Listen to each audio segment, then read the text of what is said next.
Hello, everybody, and welcome back to the Geek Authority Show, where Lorenzo Marchessi, me, gets to talk to some fascinating people, talented people, people who do all kinds of things. And today's special guest is Mr. Bryan Rasmussen, who basically runs, produces, directs the Whitefire Theatre in Sherman Oaks, California.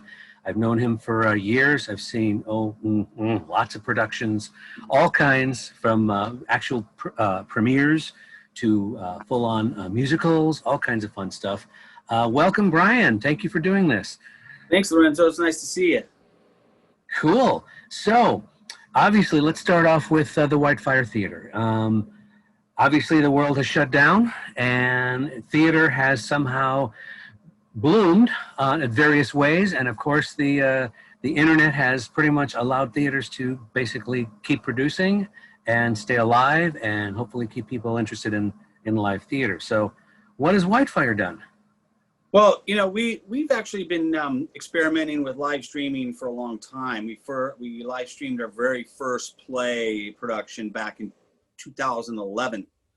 And over the years, we've been kind of tweaking it, figuring it out as the technology got better and better. You know, it became a more and more of a reality. And then what really kind of started that thought process, even more so in the last 5 years, I have some family in Northern California, and one of my nephews is the film producer at Facebook, and they own all of the VR and Oculus and everything. And so they're in that world of VR, and he brought one of the headsets to Christmas a few years ago, and I put that thing on and blew my mind. It was unbelievable technology. And so I started thinking about how I could introduce this kind of technology into the theater, even though we're not virtual. How could, you know, we create something like that that could be, you know, compelling to watch, and not just a chronology of the play, you know, a master from the back of the room where faces are blown out and the mic's back there, and it sounds and looks horrible. And that has for a long time. And to bring them into these boxes. Well, that's the thing. And see, I've been dealing with that for a while because of the fact that Los Angeles is like a hybrid, you know, it's a film and television town, but it has a huge theater community. And they both kind of work separately, which is strange. You know, I have found through all of the colleges and universities in the country all work separately in their departments. The film and television departments and the theater departments don't interact. It's the weirdest thing. And so since I work in both worlds, when I got the theater, I was always trying to figure out how I could incorporate both mediums, because you're usually on one side of the fence or the other, I found. And so... and that goes for the talent too, right? Say again? That goes for the talent too. Yes. When I moved to LA, it seems like there were actors who only did, you know, film and TV, and actors who only did stage, and it seems very...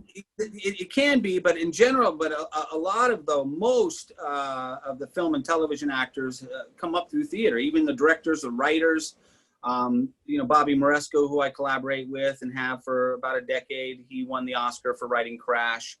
And we've developed a number of pieces, and he, you know, he said he would have never won the Oscar had it not been for 99 Seat Theater and the ability to develop work and create it in the theater. And he worked and workshopped a lot of Crash and some other of his work in there. A number of scripts have gone on to features and stuff that we've developed here. And so, and for those who don't know, workshopping means a writer, director, producer will bring in a script, and flesh it out on stage with real actors and, you know, motion and dialogue to adjust it to make it work better, make it flow better, you know, kind of performance. And I'm curious, how long has Whitefire Theatre been around?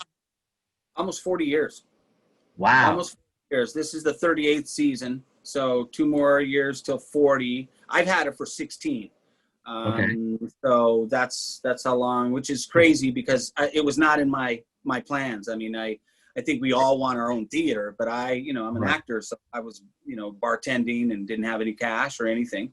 Has it been always a 99-seat theater, or was it? Well, I think it originally was a corner drugstore, and then turned into an antique store, And then the guy who was from Chicago came out, and they built it into a film insert studio, and originally, and it didn't work as a business. So they then turned it into a theater, but left the sound buffering all on the inside of the theater. So it's like a sound stage in there, considering you're right on Ventura Boulevard. It's unbelievably In Sherman Oaks, California. quiet. Yeah, in Sherman Oaks. And so it's like having our own television studio, and it's worked amazingly well for streaming, because sound is an important thing. They can't really wear a body mic because of the costume and the movement and everything like that. So tweaking that and figuring that out has been a long process as well. But it's really an important technology, I think,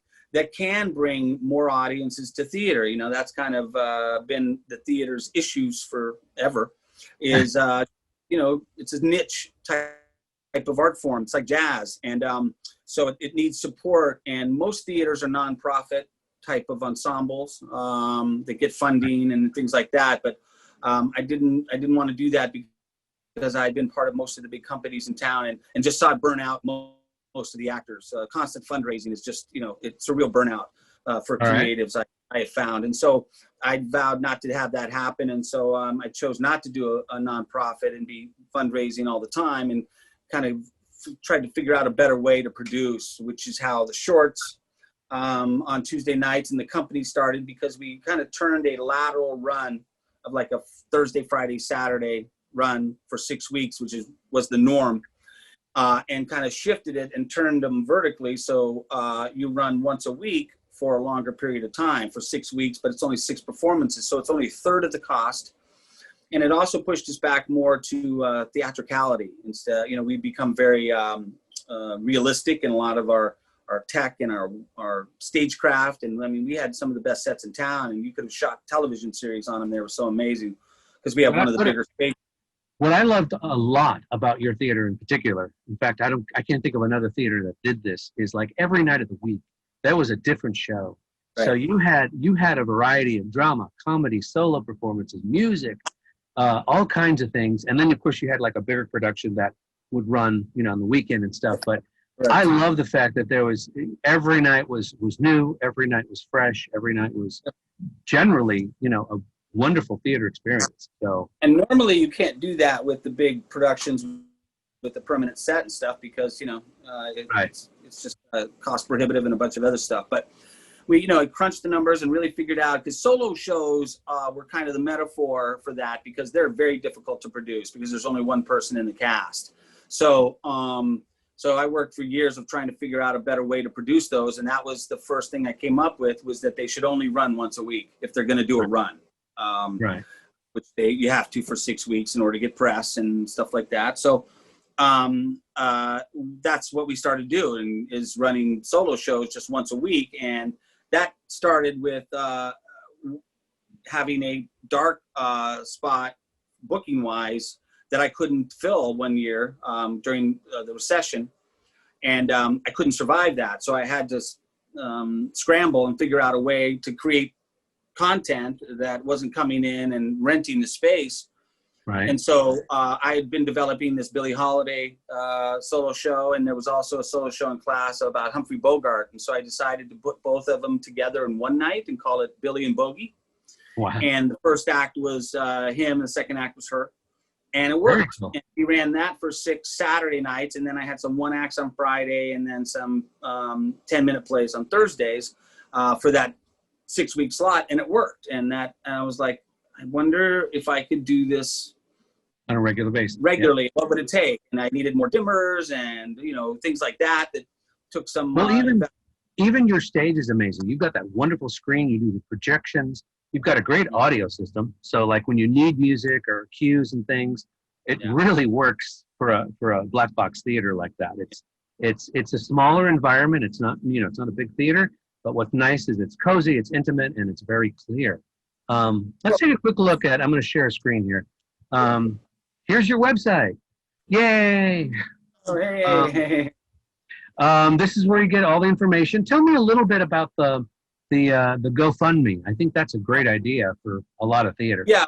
Well, after this all went down, I mean, again, we're not funded. We're not a nonprofit. We didn't have chunks of money that had been donated to us to fund the year or our programming or anything like that. But we're a brick and mortar ticket sales, co-production type of business now. And so when this all happened, I can't survive that. It's a high rent, and I'm an actor, and this is my business, and that's the only funds that we really had. So I had to scramble and figure out what I was going to do, and I had one of those come to Jesus meetings where I had to figure out if this was it, if it's over, or what could happen. And so I had to crunch a bunch of numbers and figure it out. And again, I'm not big on fundraising. It's not my thing. But I knew about GoFundMe, and I knew the group of NoHo theaters that are struggling had done one as well together. But we're the only one in Sherman Oaks. So I thought, well, now's the time. If there was ever a time to do one, now is it. And so I launched it, and we were able to raise enough money to pay the rent for a number of months. And while we got back on track with the streaming, and get that going. And as you can see on the website, this is the final week of shows. Tonight's the Soaring Solo Salon, which is 6 performers doing about 10 to 15 minutes of their solo shows together, because we develop a lot of solo shows at the Whitefire. Okay. And so this is happening tonight, and then tomorrow night is the Island Girl, and then we have Tight on Friday, and then Geronimo closes us out with Rudy Ramos from Yellowstone. And Steve Railsback directed that. Steve is the guy who starred in Helter Skelter. Right. And, so Stuntman. people just click on these, and then it takes them to the ticket area, and it's basically a kind of a pay-per-view situation. Yeah, it's ticket prices are like $15.99 for a view and the perspective, which is different, is that these are front row center camera perspectives. So it's as if you're sitting front row center for a play, and we can now stream that all over the world and have to all the countries, Australia, Poland, New Zealand, all kinds of places. And I think it's the possible future of funding for theaters, because there's not, again, it's a niche medium, but there's a handful of theater nerds in every town in the world. And so if we can tap into that and invite them to come sit front row center and watch live theater live in Los Angeles from wherever they are, that's pretty great technology. And absolutely. So, and look at your sets. Look at that. This is from their website. Mm-hmm. This is Fantasia down at the bottom. They've been running in Los Angeles for about 20 years. We've had them every year since I took over, 16 years. Hysterical Christmas show. Hysterical. The big smash hit, and it doesn't look like they're going to be able to perform it this year, sadly. But as you can see down right, that big huge set was incredible. Elizabeth what is that? Sarno, it's a bar, New York. It's a New York dive bar. There's a full-on bar. There's a foosball table. There's neon. I mean, you could have shot a series on that thing. It was incredible. Right, and then the other thing too is you do these shorts. These shorts, the compilations of all these whatever they are, pilots, summer, winter, and I love the fact that the upper right picture, you've got the screen there. You put the environment for each short behind it, kind of situation.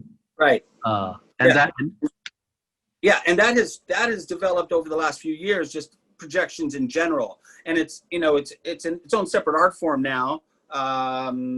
Permanent sets and stuff like that are kind of old school in general, because it's money too, doesn't it?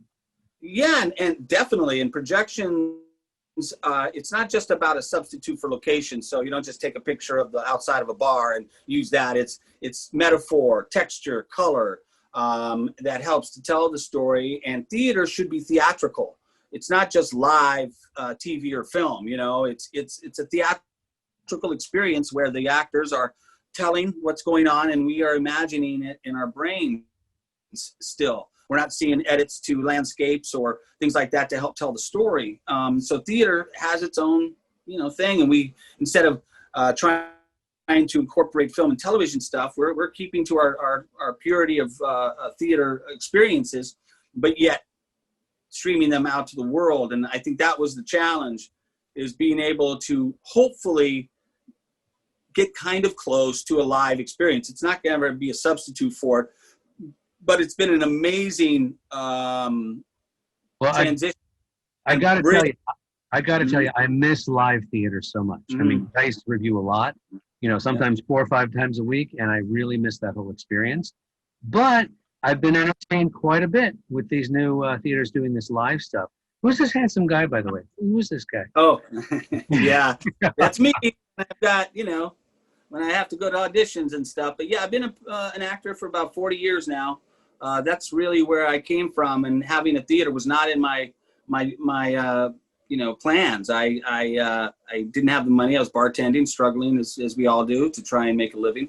But when it became, someone told me about it being up for sale, for some reason I thought I'd call up the owner and just find out what the deal was. And as much as I didn't have any money, it didn't seem like that crazy of a cost. So a friend of mine had flipped a bunch of houses, and he was amazed watching me go from, an audition to actually being on a show on TV. And he said, well, let's go take a look at it. And I was like, okay. So we went and looked at it. And then he said, okay, tell him we want to go to the next level. And I said, what does that mean? He said, just tell him that. And so I did, because I'm not I don't consider myself a businessman. And I was able to get he said, okay, I'll put, this chunk of cash in. If you can get, a few other people to do that, you might be able to pull this off. And so that kind of started the chain of events of raising the kind of money that it costs for that. And it took about 6 months, and, it worked. And then everything was great. I was completely full all the time, booked solid for about 3-4 years until the recession hit. And then all, the wheels came off the truck, as they say. So, yeah. There it is. There it is. It's on Ventura Boulevard. It's certainly one of the greatest spaces. I've pretty much been in almost every space in town. And I still am amazed every day I walk through these doors, because there's no way I could have ever thought I'd have something like this. And it's right on the corner too, which is really, easy to find. And you've got a valet parking next door, which is cool, because sometimes street parking is hard to find. Oh yeah, in LA. So let's talk about some of the pictures you sent me. Billie, what's Billie? Well, Billie's the solo show about Billie Holiday that again, I first did to start the vertical rep, we call it, vertical rep, where everyone runs vertically rather than laterally. And again, we started it off as a solo show, and it was basically takes place backstage, and Billie is getting ready to do a concert. And these 2 reporters come to do an interview about her life. And so while she's getting ready, she basically tells her life story to these 2 reporters, which is basically the audience. And then the show ended with her getting, leaving and thanks, and I got to go do my show. Well, on her 100th birthday, we had this idea, it was coming up, and we thought, well, we should have her actually go on a break and have an intermission and come back and actually do the concert that she was going to do at the end of the solo show. So as you can see, we have, 4 world-class jazz players, and they came in, and they do about a 40-minute set in the second half. And It's just phenomenal. These guys are world-class jazz players. You produced, wrote, directed? What did you do, or all of it? I directed and produced it. Wow. She wrote it, and I produced and directed it.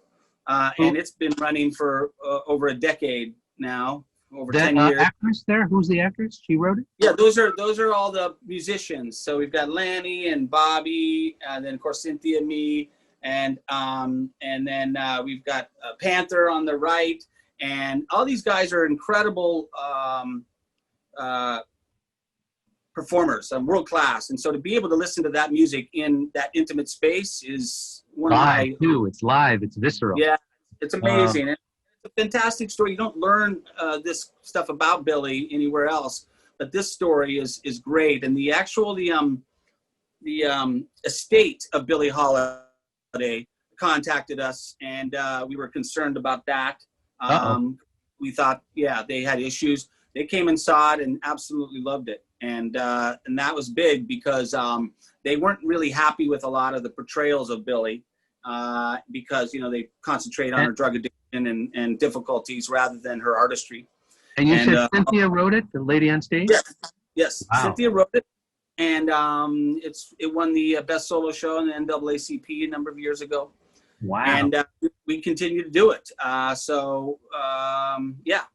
And this is Buried Child that we did a few years ago by Sam Shepard. We did the 35th anniversary of him winning the Pulitzer for this. Wow. Looks kind of gritty. Very gritty. It's one of the great plays ever written. Basically about his own family. His dad was quite a notorious character. Leon Russum played Dodge in this, and I've seen almost all of the performances, and I think he's the best that's ever done the role, including the original. Wow. Leon is one of great actors. He's been on a number of series and films and Broadway. He was in the original Oh Calcutta, Lorenzo. Really?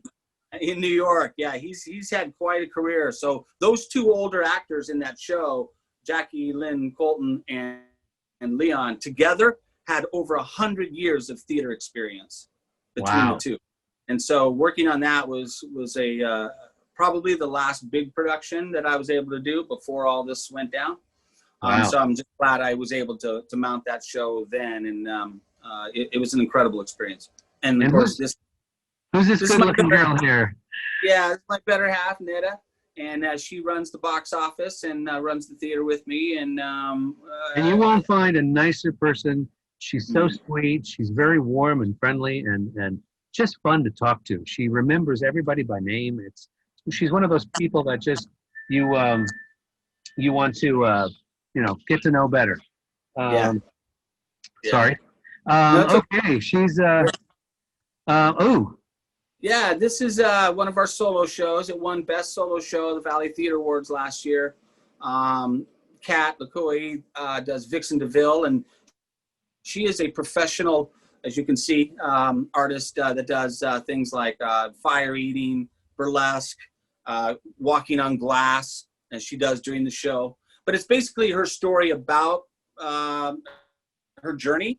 It's not just a performance of her skills, like she was on America's Got Talent and things like that. But this is her story about, body positive and being, able to test your boundaries. She actually has an audience member come up and walk on glass themselves. They can also learn to eat fire. Do they sign a waiver before they do that? Walking on glass? They do. Of course they do. Oh yeah. I don't think I want to do that. But it's really amazing. She also hangs from a ring and does these incredible aerobatic. Kind of like Cirque du Soleil, right? Kind of, but in a burlesque, fire-eating solo show. That's kind of what it is.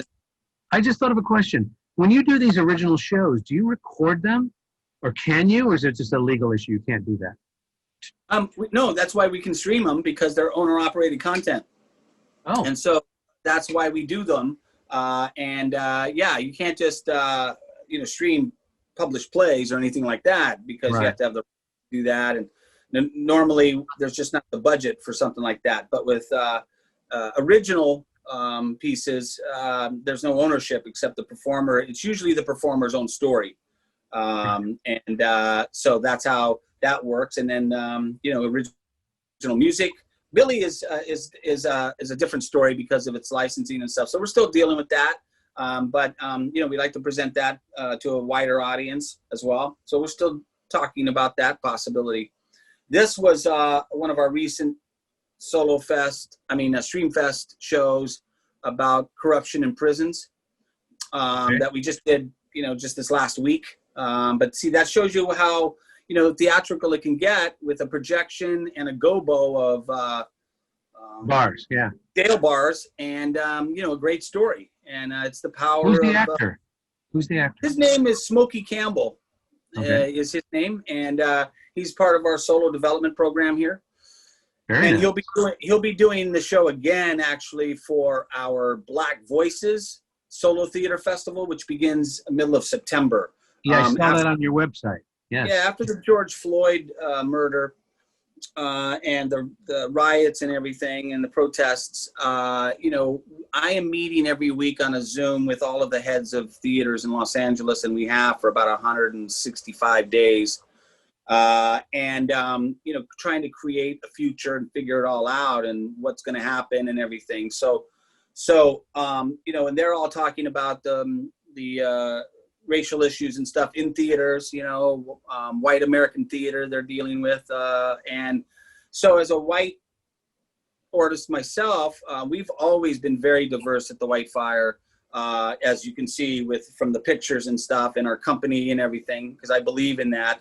But I wanted to do something tangible rather than just believing in their cause of Black Lives Matter. Right. And I did some research to find out if there was Black festivals, and there really wasn't. There's very few, if any, of just Black solo theater festivals. And I was like, well, I have the ability to put my space where my mouth is and my heart. And I approached Juliet Jeffers, who's an incredible Black solo artist that we've done a number of shows with, and said, would you like to curate a Black Voices solo theater festival? And she jumped at that opportunity. And it's been great working with her. And so we're going to have about 25 solo performers, Nice. Black solo performers come in and do their shows from the middle of September to about the middle of right up to Thanksgiving. So that's what that is going to make us go all the way through, hopefully, the holidays. And then we start the new Solofest in January. So we plan on streaming for the near future, certainly through the next summer, and maybe beyond. We are set to go. We were set to go right at the beginning. Now, this is a picture of Bobby Moresco, who I've been collaborating with, who is one of the great writers in the business, film, television, done plays. They were about ready to open up a play we developed here at the Whitefire called Drift by William Hoffman. They were actually rehearsing off Broadway with Joe Pantoliano in the lead. They'd started previews, and then the COVID hit and they had to shut it down. So that was disappointing, of course. But Bobby is one of not only the great writers, but great human beings and artists around. And he's been at the Whitefire developing stuff for about a decade now. And he now lives in New York. But we Zoom with him a lot, and he's the best mentor one could hope for something like this. Wow, and, high praise. Yeah, so we developed Working 2020 with him, and this was one of the performances that Ed Harris came to see. Tom Bauer's in the center. He's part of our program here, and Tom is also one of the great film actors in the business. Tom is so an is amazing human. Ed's done a lot as well. Well, Ed is. Oh, the cool thing about Ed is I actually met Ed when I was working at South Coast Rep back in the 80s. I was a member of the company for about a decade there. Incredible, one of the best regional theaters in America. And Ed was there doing a play, True West, actually by Sam Shepard. Mm-hmm. And him and Sam became friends, so much so when they were doing the right stuff, Sam wrote Fool for Love for Ed, and that's why the lead character's name is Eddie. And I was able, Ed invited me to go see it when I was up in San Francisco going to ACT at acting school. And he says, hey, we're doing this new play over at the Magic. You want to come see it? And of course, I knew who Sam Shepard was. I was already working on one of his plays in class, Curse of the Starving Class. And I leapt at the opportunity, and still one of the most memorable nights of my life was sitting in the theater next to Sam Shepard as he took notes, watching this new play.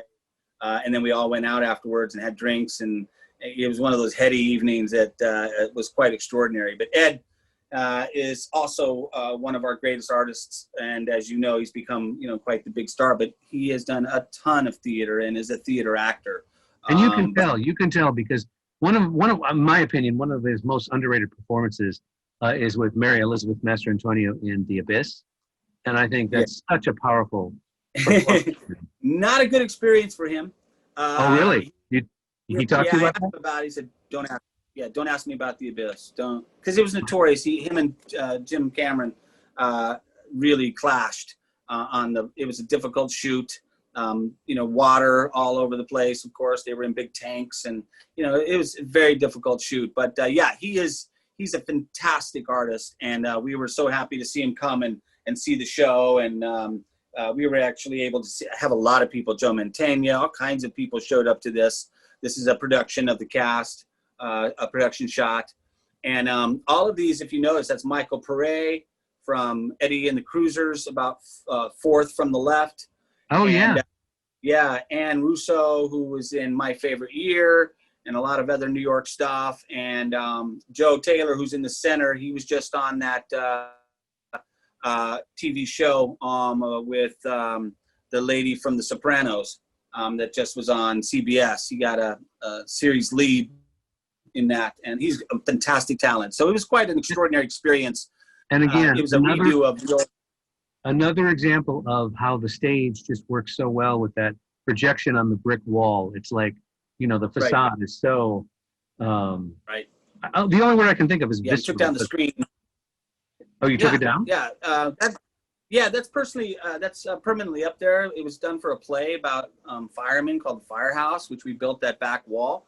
It's been repainted to make it look less red brick and more authentic, older brick. But that's always there, so we can take down the projection screen pretty simply and pretty easily and have brick as a background. So it gives us a lot of versatility, and we can do that. As you can see, we could, except for the one down on the right, we could do each of these, well, in Fantasia, but most of the plays, as you see, can be taken and are taken down every night. As far as even Fantasia, you were rolling things in and out. That's an amazing show. You got to see that. Yeah, it is. That's for 2021, right? And it's not a kid show. It's not a kid show. It's for adults, and but it's a fantastic, fun. Let's not say why it's for adults, but there's a little bit of language and a little bit of visual. A lot of drinking involved. And what's funny is you parody some of the most the obvious Christmas songs, but you parody. I mean, I think Frozen was thrown in on the last one I saw. Little jabs at. Their Hamilton spoof is pretty fun. Oh yes, I forgot about that. Jolly old St. Nicholas. It was. My God! And they have a lot of fans who are in a business, and so they have videos. They have claymation shorts that are done by the guy who does all those for Microsoft on television. Those commercials, the old claymation snowman and stuff. And he worked with them, and they've got a great claymation short, and their stuff is pretty incredible. And you can see it on if you go to Santasia.com. You can look at a lot of their videos that aren't in the show anymore because they try and update it and do new stuff. There's great parodies of Pulp Fiction and all kinds of fun stuff. So Lion King and all these great shows that they spoof and make part of their Christmas, extravaganza. Now I got to ask you some of the questions that I ask everybody. Okay. Yeah. You've been doing you basically had the Whitefire for 16 years. You said, right? Yeah. So what would you say has probably been your most challenging production and your most memorable, fun, whatever word you want to use, that you've done so far? Well, I think I'd have to say the first round in 2017 that we had developed and were mounting with Bobby. And there was this big equity issue happening in town with the contract for 99 seats.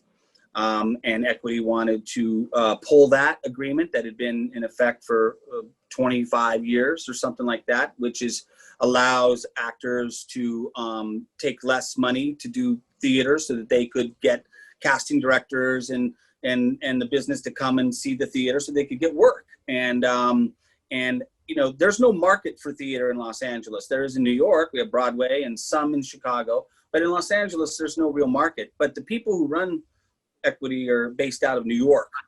And so they started a campaign to remove the agreement. And so there was a lot of going back and forth. And so I wanted to try and figure out a situation to survive that. Because there's just no money to be able to do what they wanted to do and pay people equity wages for small 99-seat theater. And so I came up with the idea of live streaming shows and turning the contract into possible new media agreement from SAG versus Equity, so that we could shoot this thing and live stream this new production. Well, everything was a go until last minute, and then we had quite a fallout with Equity and SAG backing off because Equity was pretty adamant. Since it was being done in a theater, and I said yes, but we're shooting it. It's not a play; it's a new media piece. But they yanked it, and we opened to standing ovations and incredible reviews, and had to close the show, and that was very, very painful. And lots of work went down the drain, and so I had to recoup myself and figure out what I was going to do next. And so we redid it, retooled it, and reopened it back in end of 2019 with some new cast and stuff like that, and as an Equity production, and raised some money for that and pulled it off.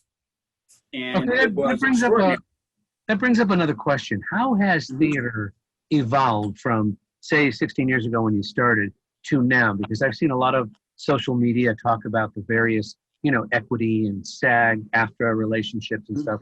Where is theater now, and where do you see it going? Well, that's funny you ask, because it's in a huge transition, because as I learned 4 years ago, Equity deals with stage, SAG deals with camera. But once you bring camera into the stage, then it blurs those lines, and they haven't been able to work out that situation yet, and they're still trying to work that out as we speak.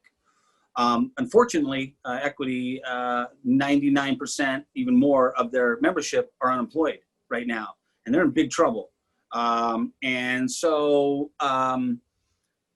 with SAG as well, I mean, the whole business is shut down. So actors, both working in film and TV and in theater, are all, not working at all. And instead of trying to figure out a way to, Let's just say in America, though, that Canada has started production, Europe has started production, but then again, no Americans are allowed in those countries. So, but no, I know, and that's the thing is, it's in dire trouble. But certainly a larger theater, larger houses. We just had another Zoom meeting the other day, and one of the heads of one of the big theaters in New York is talking 3 years to get back on track. wow. They were talking in the spring for Broadway and stuff to come back, but it doesn't look like that's going to happen, because we have 3 strikes against us. We have an ensemble-based medium in front of a large audience in a small building, enclosed building. That's 3 strikes. I mean, that's what the problem is right now. So that's why people are, I realized very quickly that solo theater, one person on stage, is really the only theater that can be done right now. And that's until a vaccine is made, right? Once there's a vaccine, things will go back to normal, you think? Well, back to normal, I don't think it'll ever go back to normal. I don't. I mean, I've learned a lot in these months. I don't think it's going to go back to how it was. I think it's going to transition into a different form.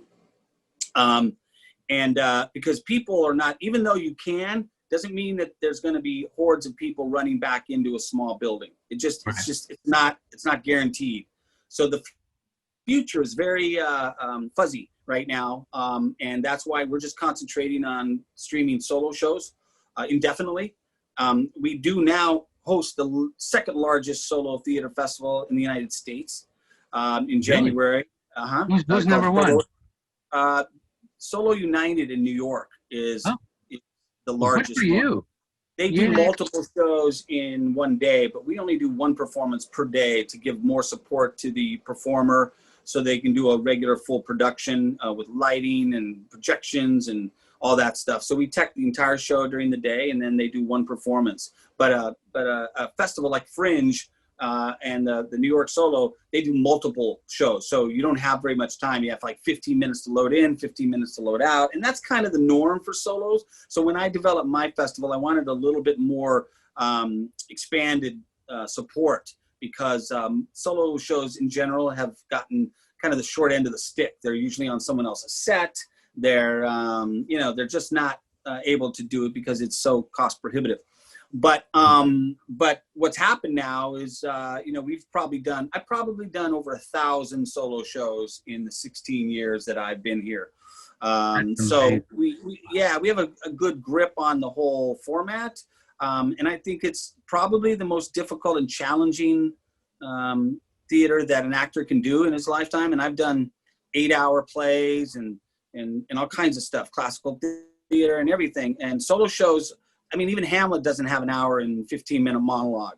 So that's why it's so challenging. And it's still the only place that a lot of present day issues, transparenting, things like that, are being dealt with in solo theater that can't be dealt with yet in film and television quite as openly.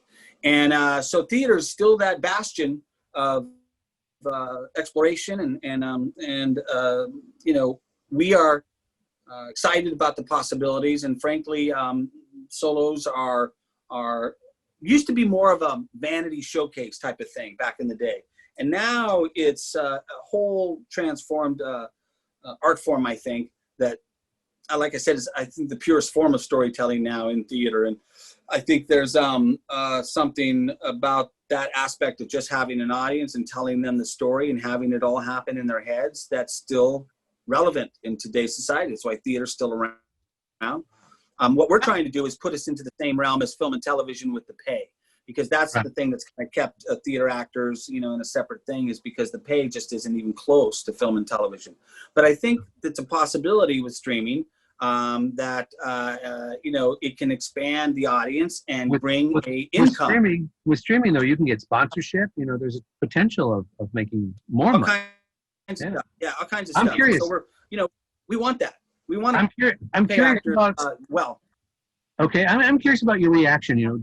Disney did something with Lin-Manuel regarding Hamilton, where they actually put a huge Broadway production, on their streaming service.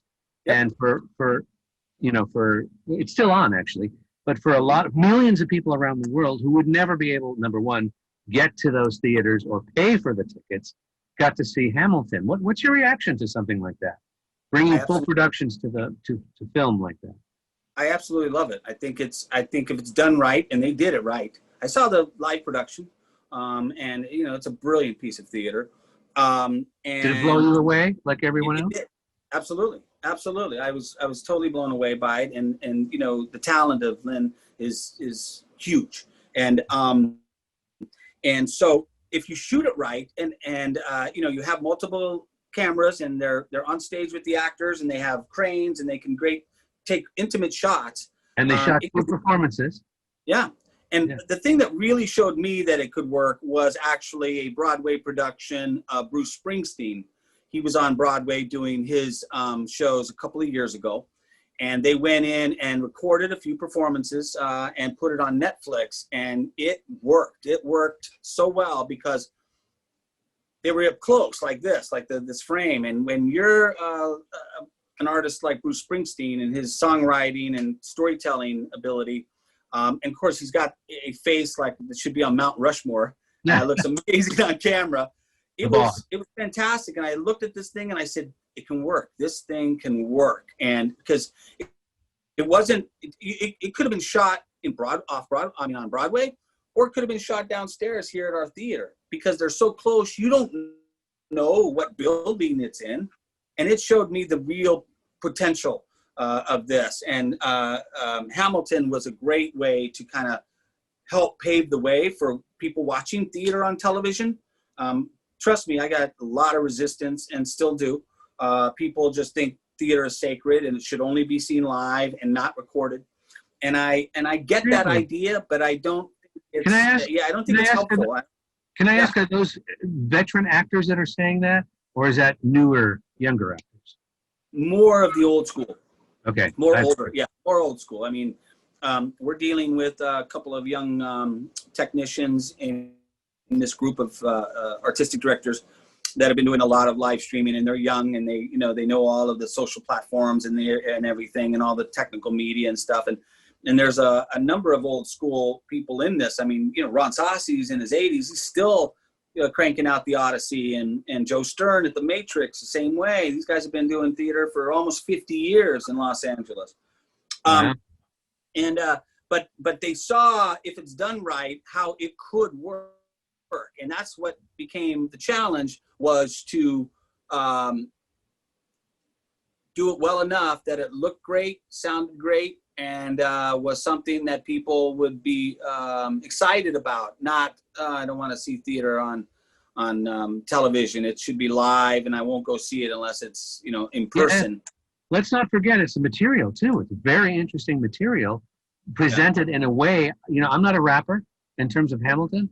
I'm not into that music, but I totally was into that show, and I'm like, wow, I'm rapping to the song. Like, yeah, I'm like, it's a phenomenal piece of theater. And now, let's not forget Lin-Manuel. Lin-Manuel also did a couple of the Disney films, and I loved Moana. He did the whole score, the songs and stuff for that. Oh, yeah. He can do the whole spectrum. Yeah. Disney was smart in lassoing him into their world, and because he's one of the most talented people working today, for sure. Did you see Mary Poppins Returns? Did you enjoy that? I didn't see it. Oh, okay.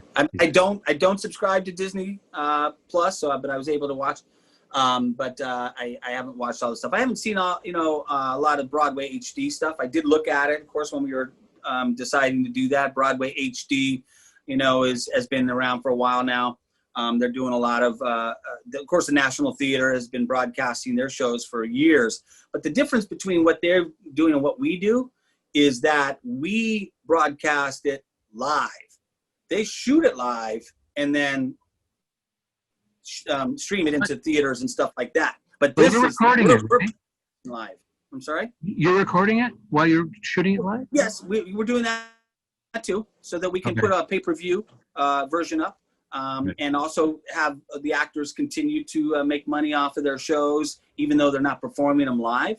And I thought that was a big benefit to them. So we created a pay-per-view situation on our website. So once it's live and you missed it or can't see it, you can still go to our website at whitefiretheatre.com and check out all the shows that we've already done and put up there that have been streamed.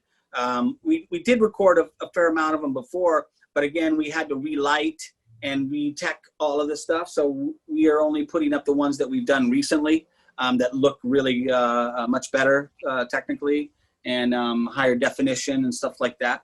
So we've got about maybe a dozen right now on pay-per-view, but we're just adding them as we go, the more and more. And I'm sure people are watching and listening to all these amazing projects you got. How do people who have a project, say a script, or are an actor, or a director, want to be, or just want to help out technically, can they get involved with your theater? Yeah, absolutely. Well, that's the thing. We're not a company that's run by an ensemble, like a nonprofit. We are a open company. We work with people we want to work with and that have interesting projects. And so I just deal with you. Yes, they contact me, and they can contact me through the website. Yes, and or at whitefiretheatre.com. They can contact me as well. Yep. And thank you. Yeah, you're really good with all the. Yeah, you're good. It'll also be below here on the video, all your links and stuff. So if anybody has any questions, they might type it in or whatever. Feel free. And the truth is right now, only if they have solo shows. Everything else is really not able to be done right now. I've had a number of inquiries. I have a production in New York that wants to come and do it, and we can't even talk about that right now because we just don't know when that's going to be. So maybe next fall in 2021, maybe. But we're trying to survive until then. You're the first producer that has actually said that it's probably never going to be the same. Yeah. Everybody's doing that hopeful, get the vaccine, and we'll have 99 people in the theater every night. But you're the first that's kind of got a little more realistic edge, in my opinion, about it's got to adapt. I mean, this is not going to be the only pandemic we're ever going to have. So, well, I think that's part of it, is that we've really learned that it's not just going to go away and never come back. It's the idea of getting sick and being in an enclosed room without someone who's wearing a mask is going to be in our psyche for quite a long time. And so there's been all kinds of studies and ideas on how to make big theater safe with like plexiglass and you know, pulling out seats. I know I just talked to a theater owner in New York. They've eliminated all their seating in the theater. Really? So it's basically a big television studio. Wow. Yeah, it's that big of a deal. I don't want to pull out ours because, you know, I just got them not long ago and they're really great. And, you know, our seating is stadium seating. So it's really fantastic. It's one of the best spaces in town. So I'm trying to hold on until we can have live audiences back in the theater. We just don't have a real clue. Everybody's guessing and stuff. And I've been a part of this for quite a long time now. And my assessment to the whole situation is that it's going to be a while. Wow. It's going to be quite a while. And so we need to batten down the hatches and kind of survive this storm however we can. And the only way we've been able to is to stream solos. And so because we already had it together, it saved our business and certainly is keeping us going. And no one else is working right now. Okay, I got a real quick mention. Are you from Arizona? Or is that just an amazing picture behind you? It's an amazing picture. I'm actually from Colorado.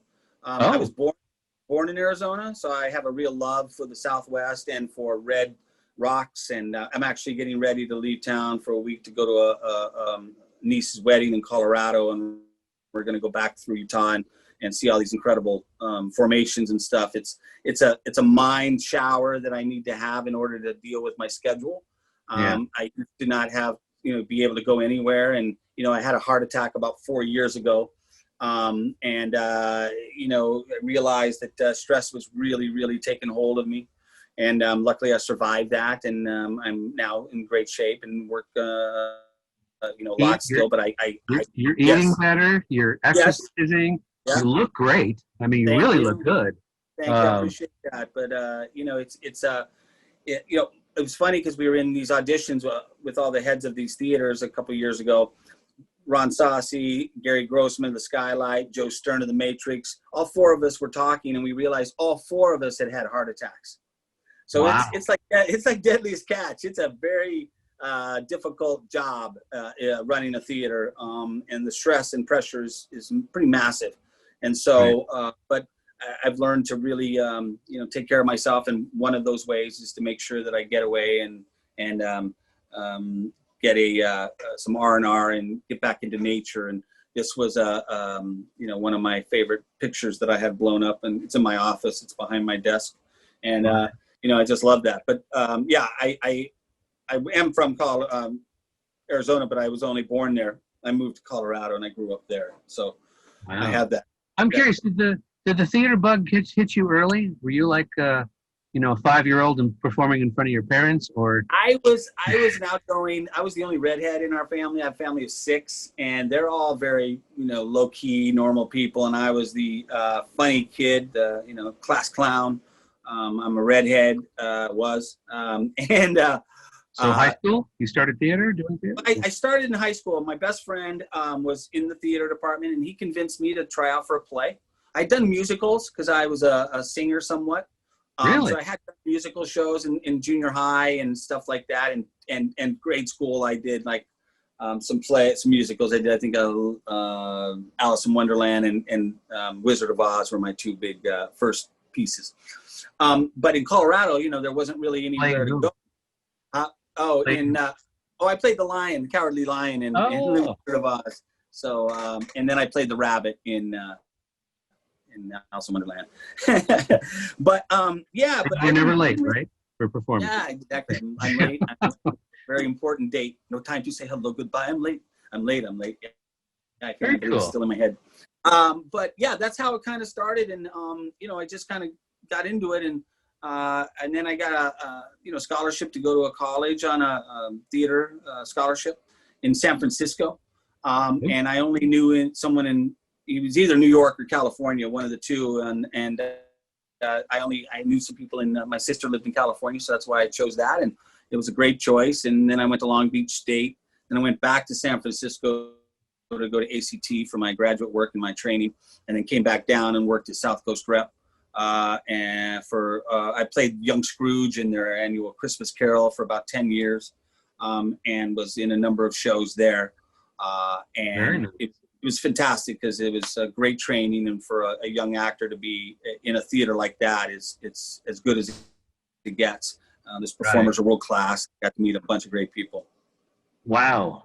So in closing, would you give any words of wisdom, words of advice to people out there, actors, people who are considering this?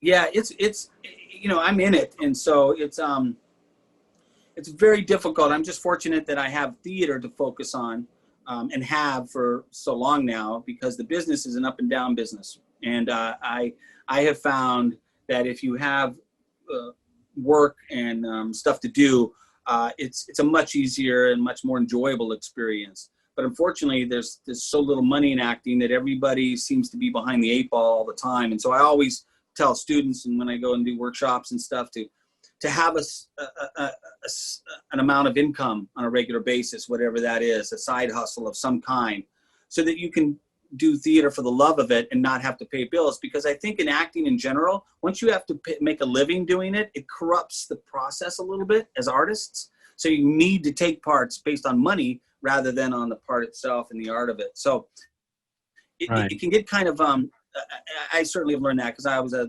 theater actor, trying to survive in a film town, very similar, because I did a solo show on Van Gogh, and he had kind of suffered the same thing, being an artist in a town based on commerce, which was Paris at the time. Right. He had a lot of the same, issues that I seemed to be having when I was researching him to do the solo show on, and it was a challenge, and so I had to learn what the differences in the two art forms are. And, because in theater, it's about shedding all this and becoming a completely different character. But in film and television, it's about revealing more of yourself through the character and understanding what you have naturally as an essence, that you're right for the part, because actors, we're trained to just, I can do that. I'm talented enough. I can play anything. But the truth is, in film and television, you already are the part. And so it was a challenging transition to figure that whole thing out. And I've done a fair amount of film and television now, and learned a lot about that particular transition from stage to film and TV, and that's what everybody's doing in Los Angeles, and not getting film and television away from you as a theater artist, but embracing it and make it this hybrid thing, so that you can shoot something, you can do a play, you can shoot a commercial, you can do a stream, and actors will keep busy and creative. Right. So in essence, you're basically saying what a lot of parents tell their kids who want to be actors: have a backup, keep a job, and then pick and basically do the work for the work. Yeah, there's a fine line though between that, and not so much because I certainly didn't play it safe and have a backup. But a stream of income all the time, whether you could do for instance web design, computer stuff, things like that, so that there's always some amount of income. Because if you need an acting job in order to pay a bill or something, the stress is outrageous, and I've seen it really do damage on really talented artists. And I always, same thing, and it sound like my dad now, but I didn't care about credit, because I was like, well, I'll be successful, I have enough money, I won't really need credit. But boy, oh my gosh, the value of good credit, because you can survive on credit if you're not making money. And if you didn't do that, it's a real challenge. I mean, when I got the theater, I didn't have that great of credit. I couldn't get business loans. I had to, get people to, invest and do that, because I didn't have my own funds. So it's been quite a challenge, but I wouldn't do it any other way. I mean, I think that was the big lesson I learned, certainly when I almost ate it on the table after my heart attack, was that when I was in that situation and I was awake, I was happy. If I was going to go, I was going to go. But I knew I was happy because I had pursued my dream, and that I had committed to doing this, that I hadn't sold out, that I hadn't been, quit and done a factory job or something like that. And that made a huge difference at that particular moment in my life. And I realized that I had made the right choice, and it really gave me a sense of happiness, that I had chosen this, and it was so serendipitous. I had not planned on doing this, so the fact that this has become my life is as surprising to my family and everyone around me as it is to me, because this was not something this wasn't in my goal list or anything to have my own theater. I was pursuing a serious acting career and still am. But I'm so happy that this came into my life. It's clearly meant to be some sort of serendipity here, destiny, whatever. I think it's more than serendipity. I mean, you are dedicated to your work. It shows in the shows that you do. You work with a variety of actors and producers and all this other stuff. And I got to say, you've stood the test of time, which I think is the most important thing. Now, I think if anything, the heart attack helped you to realize, breathe, take a breath, relax a little, and you can still do all that. But I think what you do is amazing. I think your theater is amazing. Never been disappointed. Definitely going to have to check out some of the live stuff now. Yes. Especially the black, featuring the black solo artists. Yes. That sounds great. That starts September 12th and runs through November 15th. Wow. So you can get all that information online. Yeah, so it should be pretty exciting. And you can also see, like I said, solo shows that we've streamed already by going to the Whitefire website and clicking on the pay-per-view and, peruse. The pay-per-views are only $9.99. Almost all of them. The original live is $15.99, but when you go to pay-per-view, it's only $9.99. It's still a lot of production, but it's not live as it's happening like it was originally. So people can watch it and watch a fair amount of shows if they want. And the cool thing is, you can mirror the screen at home and watch it on your big screen TV. And that is, like you were watching Hamilton. When you get a theater on a big screen TV, it's pretty great. And if you shoot it intimately, like there's a great one about Christian Brando, Marlon Brando's son. It's a solo show, original, that John Meese performs. And it's incredible. It's an incredible story, very intimate, very tightly shot. It's just him in a chair drinking beer. And it's powerful, powerful story. And all these, crazy characters in Marlon Brando's house and his neighbors. And, Marlon would get upset at him. And instead of, restricting him or penalizing him with, some sort of go to your room, he would send him to Tahiti to clear brush. So, I mean, that's the kind of craziness. Like, okay, I'm sending you to an island. And it's some great storytelling. It's an original piece by Champ Mark. And he sat down with Christian before he passed away and got this whole story and published this solo show. And it's incredible. It's also on the website. So it's called Wild Sun, the testimony of Christian Brando. It's definitely worth a view, as are all of them. There's one, and they're diverse. There's one called I Can't Indian Good with Brandon Rahman. And it's about, he's Indian and doesn't relate to his culture or because he was born here. And so he goes back in time and visits his dead relatives and they teach him about the Indian culture. And this kid's going to be a star. Brandon Rahman's an incredible young Indian actor that is amazing and talented. And, lots of great stories like that are on that. So if you get a chance, check them out.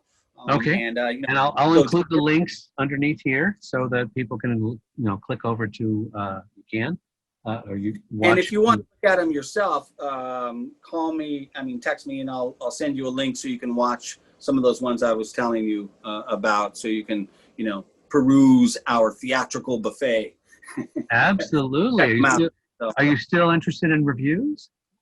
Yes. We have a number of reviewers I'm in the process of trying to figure out how to do that with this new Zoom medium that we have here. So that would be fun. You'll be able to see this. It's like watching a solo show close front row because of our perspective and stuff. You'll see what I'm talking about when you look at it. So cool. It's not as difficult as watching a Zoom and trying to put that into a theater box and stuff. So it's pretty exciting, to be honest with you. So it keeps me from going into dark depression and sadness about the future of our art form. But I'm just trying to. I think there's some gold on the other side of the rainbow if I can just survive this storm. Absolutely. And that's what I feel. So hopefully you can make it actually better than it was before this all happened. So that's the hope. Just so you know, besides that other profession, theater is the oldest profession out there Right. in terms of performance. Let's not talk about number one. No, we won't. But it's Anyway. it is. Bryan, thank you so much for doing this. This is, I mean, I could talk to you for another 2 hours, but I know, we both, we've got a lot of information here. Your website's available. The Geek Authority show just loves it when we can get inside information and all the fun that you have and some of the trials and tribulations. But everyone, again, Bryan Rasmussen, Whitefire Theatre. You can check them out online, check out the shows. And if you haven't yet subscribed to the Geek Authority show, find the button somewhere. It's here that you push it. Don't forget to check out my other shows. I have a commentary review and opinion show that I do, as well as Unboxing the Geek Authority, where I unbox new things. And there's one other. Oh, the Geek Authority's Mysterious Chamber of Collectibles, where I go into my closet and pull out all kinds of fun stuff. So push the button, check the thing, check everything you can, ring the little bell so you know it's coming. Again, Bryan, thank you so much. This was so much fun. And hopefully we'll be seeing lots of your shows in the future. Hopefully, and let me know on the links, and I'll start getting those over to you. Okay, so thanks everybody for watching, and everyone, we'll see you next time. Say bye, Bryan. Thanks, see you guys.